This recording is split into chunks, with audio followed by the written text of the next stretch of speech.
Bienvenue sur Africa 24, la première chaîne d'information mondiale pour l'Afrique.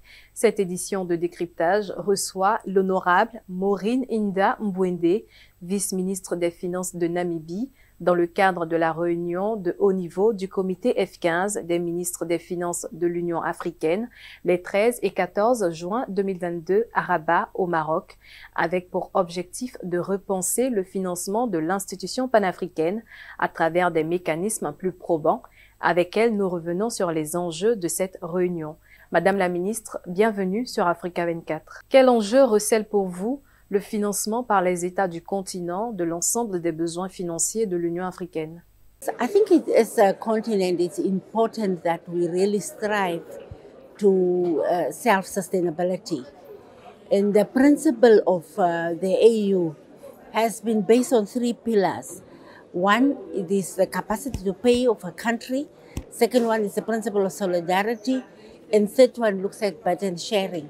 And I think based on that, there's a formula that we have concluded that we are building on. And the formula talks about a 0.2% contribution, both for the principal fund and for the peace fund. And I think it is important that we manage decisions on consensus building, that we find consensus on how we make our contributions. Since we wish to still be guided by the principle of consensus, we are hoping that countries would understand. I think that from the 5 regions, all the regions have agreed. It's the northern region that has registered a reservation on it. But I think the recommendations that they have put as to the F15, we think in terms of financial principles, it does not make proper sense. And therefore, we just took note of their recommendation, but we hope that we will reach some consensus and understanding. Quel est le niveau des contributions de votre pays à l'Union africaine et à ses organes spécialisés? As a country, like I said, there is a formula that is standard, 0.2% of GDP.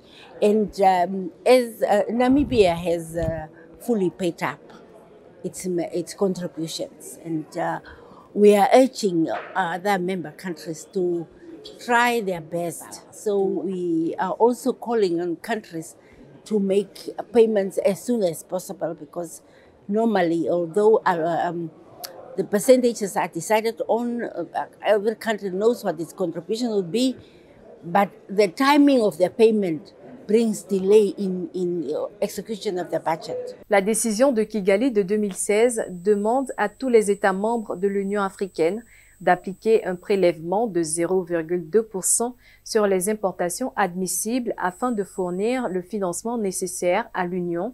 La décision devait être opérationnelle par chaque État membre dès 2017. Où en sommes-nous dans l'application de cette décision sur le continent? I think the decision has been implemented, but we would appreciate that not all countries have the same ability to pay. But what we, as Namibia, think is that maybe we can share on the principle of what Kigali does. I think in Rwanda, they have shared with us their approach. They have that solidarity. They levied it in their import, and then they have a reserve fund where they put the money, and therefore they can just transfer the payment from there. I think it would be good if that formula is adopted, or the strategy rather is adopted by member countries, to make sure that right from collection point, the money is collected as being payable to the AU, and therefore shouldn't be a delay. I think the feeling at the moment is that countries must all meet our responsibilities towards the AU. We get the benefit of having this organization, but it needs to be sustained. And our heads of states all agreed that it is important that we move AU. Majority fund of it must be coming from its own, because it speaks to your sovereignty, that you don't compromise that. And for us to live that, it is important that we make that contribution, not only by pledging it, but actually by paying it as well. Que peut et que compte faire le comité des ministres des Finances mis sur pied pour amener à l'implémentation complète de cette décision? I think as Committee of Finance, we also have our own limitations. There are 15 ministers of finance, but what has come out is that actually at the Committee of at the F15, you are representing regions, but the regions themselves, do they meet amongst themselves within the region to discuss the issues? I think our recommendation is for countries to work towards full implementation of its obligations to the AU. It is important that the regions themselves meet and that the peers within the region discuss the challenges of non-payment within the region. I think maybe that will bring a different dynamic to the table. Madame la ministre, qu'est-ce qui freine la mise en œuvre de cette décision? I think first of all, maybe we have two different funds. Ne?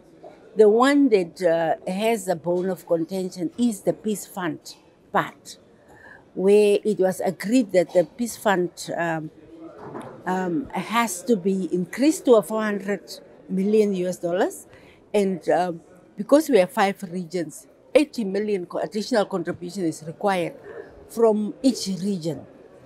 The 4 regions have agreed. Region 5, which is the Northern African region, has registered reservation and is prepared to pay only part of the amount. The obligation is put to them to look into their justification and find other means of paying that. We cannot override the decisions of the heads of states. We are confident that sanity will prevail at the end, that we will find consensus. Terminons cet entretien par une question d'actualité internationale. Comment faites-vous au sein de votre pays pour atténuer les chocs induits par le conflit russo-ukrainien? To be honest, at the moment we are assessing the actual impact. So I think it would be but premature for me to respond to it. At the moment, we have obviously those that are on face value. You can see prices increase on the pump fees. We can see cooking oil increases, and obviously we suspect further increase on fertilizers, on seeds, on imports. But full assessment by country, I think, before the end of this month, we would have a meeting to do a full assessment, to value to do a full scale assessment on the impact. But as for now, what we have done is government had put mechanisms in place to subsidize the pump price increases for the petroleum, but obviously you'd know that that is not a long-term resolution. We are hopeful as a country that diplomacy will prevail and the issues will be resolved very soon before it really takes the whole world down over it. Honorable Maureen Hinda-Mbuende, vice-ministre des Finances de Namibie, merci d'avoir répondu aux questions d'Africa 24. Merci à toutes et à tous d'avoir suivi cette édition de Décryptage. L'information continue sur Africa 24 et africa24tv.com.